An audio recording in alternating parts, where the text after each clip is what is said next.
Hello, I'm Dr. Basil Constantine. I'm here from the ACU Online Writing Center, and today we're going to be talking about how to write grounded advice in APA style, especially at the graduate level. And for this, we're going to be focusing on an assignment that comes from our leadership program, the EdD program. Because the particular tie-in assignment is relatively far into the program, we're going to skip through the normal introductory matter. You can find details on how to make an appointment through my.acu.edu, going down to Resources, Online Writing Center, or watching just about any of our other webinar videos. I do want to call your attention to our sorted catalog of course tie-ins that you can find by going to the Writing Center's Writing Webinars page, scrolling down past the calendar, and finding this tab guide, and select your program. You'll see a reference to the APA course paper template. You can watch our videos on the go through our YouTube channel, and we have also topics being explored on our blog. With that, let's dive in, because we're going to be talking about Leadership 757's Week 2 assignment number 1, the Positive Communication Playbook Crisis Edition assignment. And we're going to talk about the no tears plan for paragraph writing and how to put all this together while outlining and drafting your paper. So let's take a look at this assignment. This is coming from the Change and Resilience course, and it says to keeping in mind the readings assigned and tenets from the Kim Cameron video and other sources, to create a crisis communication playbook coming from a positive leader's perspective. So this means, on the surface, things like, okay, you're probably not going to be remonstrating. You messed up, you suck. That is not positive leadership. But instead, you're going to be asked to describe 6 tips for positive crisis communication and to give supporting information, examples or scenarios that you can pass on to the people who will be using this, and backing it up with sources. Now, we have a note here saying that each tip should be in a separate paragraph with a clear heading designating the tip, and that can be summarized using the heading title. Now, there's the note here that the format should have the heading first, and then you have the paragraph that follows that describes the tip, how to execute it, and more. Cite your supporting resources there, and make sure that those are in your references. So that's all standard APA stuff. Show your work, show where this came from. And it should be 3 to 5 pages and follow APA formatting. All right. If we look at the rubric, it's saying, okay, do you have the 6 tips as outlined in the instructions? Are you following basic doctoral level writing standards and APA style? All right, so that is refreshingly simple and straightforward. Let's talk about how to do the things that they want. And for that specific goal of doctoral level writing, let's talk about the no tears plan for paragraph writing.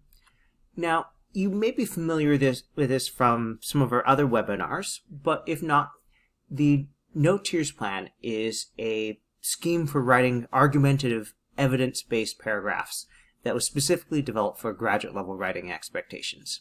You might be familiar with the meal plan. The meal plan was actually developed at Vanderbilt University for their first year as in freshmen or frosh students who are working on learning to go from the 5-paragraph essay that they were taught in high school to writing something that's longer and more evidence-based than with clear arguments than they've done before. So the meal plan took you to the college undergraduate level, at least for second year. And then we're moving to a different level, a higher, more, shall we say, evidence-backed, fully featured argument here. Now, I've written about that. You can see in this Walden Writing Center page. You can also find we have a number of webinars where we explore how to apply these principles. And because of that, I'm going to give you a quick gloss of the no tears plan, and then we'll talk about specifically how to apply it. So the principle here is that we're planning out an argumentative paragraph that starts with a topic sentence where you state, okay, what are you writing about? What's the claim that you're going to be supporting? Then you give us evidence or argumentation to support that claim that was made in the topic sentence. We don't just say that. we analyze it, we discuss it. Okay, how is this connected? What makes it important or especially worthy of note? And for many things, we're going to have a repeating, more evidence and more analysis. Okay, there was a survey with this group that did that found this, and this other group, there was another survey that showed that. Oh, well, since we have these two disparate populations, this suggests it's more broadly applicable than not a niche thing. Synthesize that together. Okay, what do all these things mean when put together? What new application or suggestion or whatever it is, what is the impact of looking at all these things together? And this is probably going to come back to the claim in the topic sentence, but now from the point of view of, all right, this is something that is backed by all this evidence and the analysis, and this suggests we should really do this. Now, something in a longer argument, you'd have concluding or transitioning sentences. In this particular assignment, because you have the 6 tips that you're giving, when you're done describing the tip, when you have your synthesis, you'll probably just stop and move on to the next tip. And that's something where that conclusion or transition isn't always necessary. But you will want to have an overall conclusion for this paper. More about this later. So, analysis and synthesis, because we have these other areas to talk about, I'm going to gloss over some of these slides. You can look at them later, watch any of the related webinars. But when we say analysis, we're talking about you're discussing evidence or argumentation that you've presented and telling us, okay, how does this compare to other things, or what makes it worthy?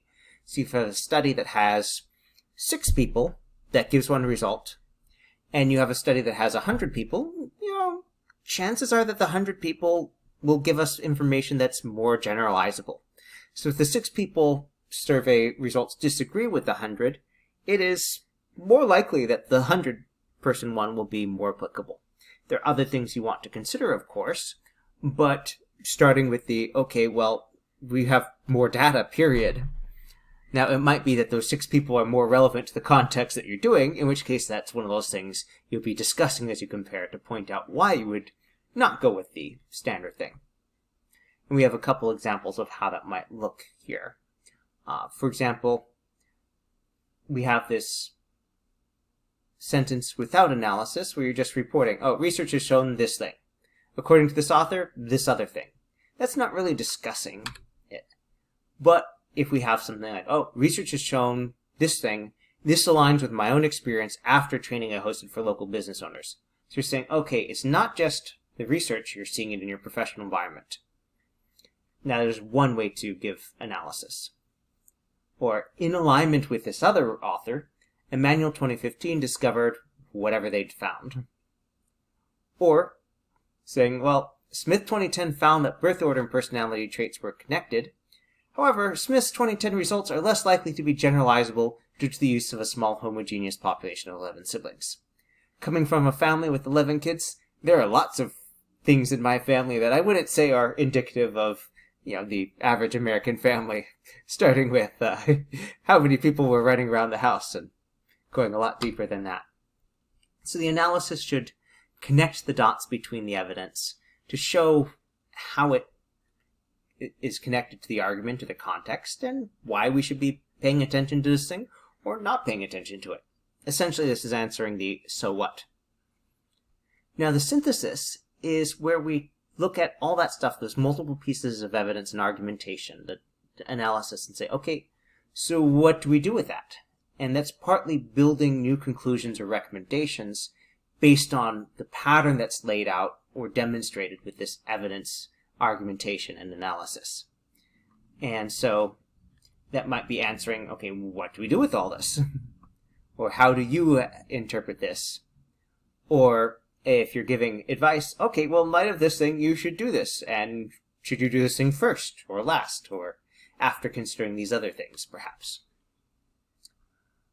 Now, let's go ahead and look at how to outline. Now, for this particular webinar, because of the focus, you have these 6 tips, I'm not going to pull up the paper template, but I would encourage you to download a copy of this and to follow along as we go. If you're watching this on video, you can pause to catch up with different things that I advise, and then just hit play when you've caught up with that instruction.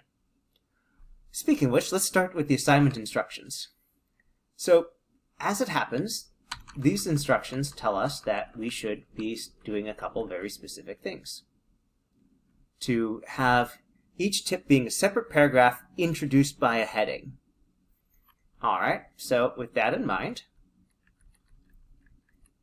let's go ahead and add a heading in your template that you've downloaded. Add a heading, and then add a bullet point area after that for each of those tips or areas that the instructions specify. So we're going to want 6 of these. You also want to have a bullet area at the very start of the paper, or the paper outline, for putting the introduction paragraph. Don't put a heading there because it's an APA rule not to have a heading. It's called introduction at the start of your paper. We know it's the introduction because it's the start of your paper. That would be redundant. But make sure at the very end that you add a heading and a bullet point area for your conclusion paragraph or paragraphs. Probably for this length of assignment it's just going to be 1, but it's not a problem if you have 2 so long as it's relevant and you stay within the page count for this assignment.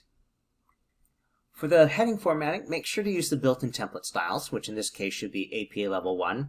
If you have just 1 paragraph per tip, then there's no need to go into a deeper level like APA Level 2 or Level 3.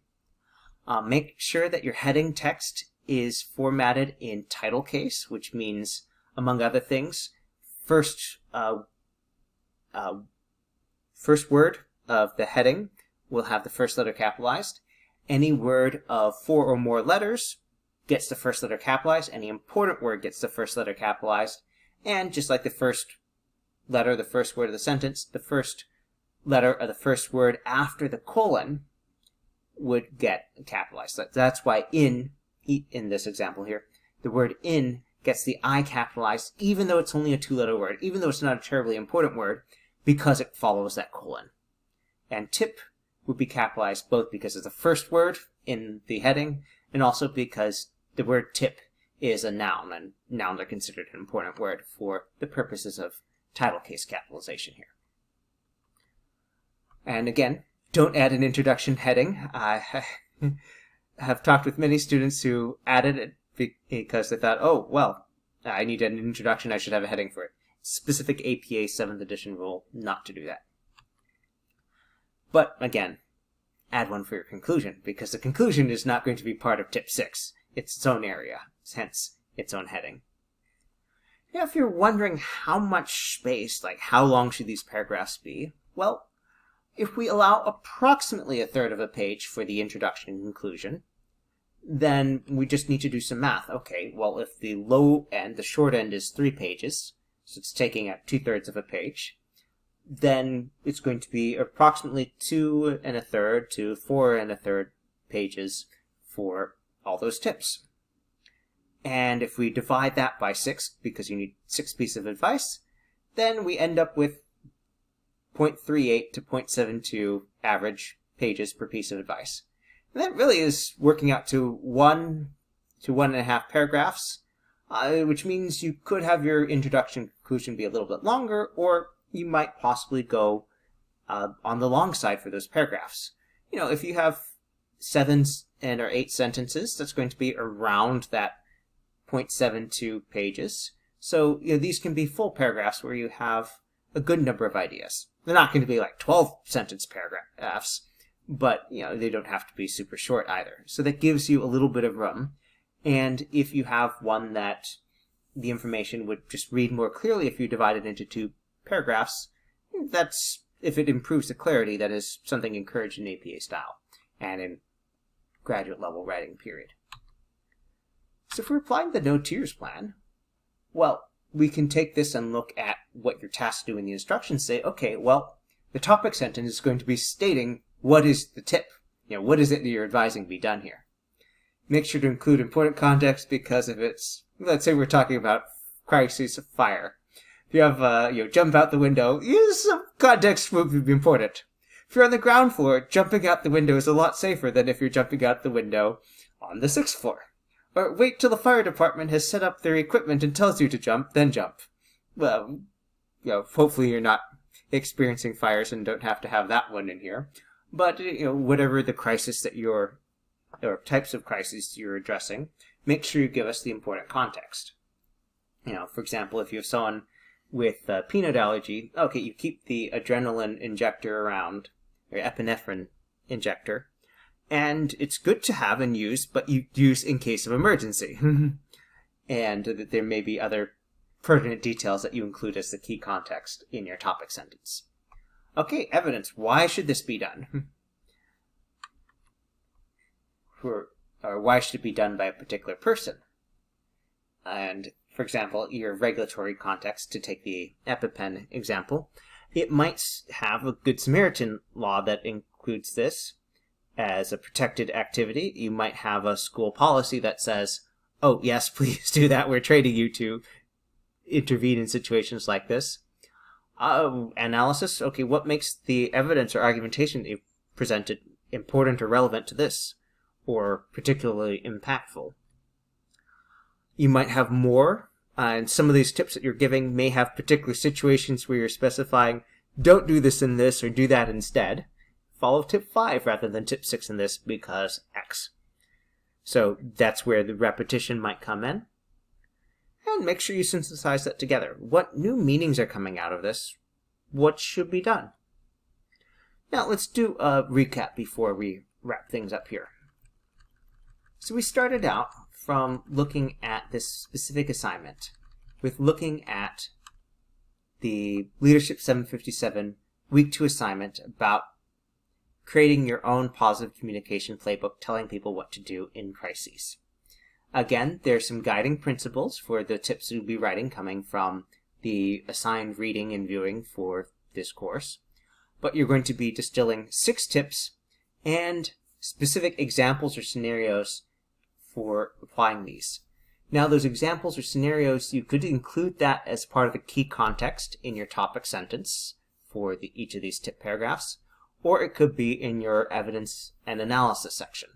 That depends a little bit on the detail. If you're going into more than one scenario, then for a particular tip, then you very likely will have follow-up sentences where you're presenting those examples and then analyzing them or analyzing why the evidence is appropriate there. If you have just one, it's probably more likely that you're going to be introducing that in your topic sentence, just because that gives you that specificity up front. All right. Remember, you are supposed to be backing this by evidence and citing your sources. So if you create your draft list of tips, and then you go through the reading for this module or any additional research that you do, you'll have an idea of what you need to support the claims that you're making. And then you can have a more efficient process than if you did the reading first, made your list, and then you went back through the reading again. Oh, shoot, which article was it that talked about this thing? Remember, each tip should be a separate paragraph preceded by its own heading, formatted as an APA Level 1 heading, and in title case, as called for in APA style.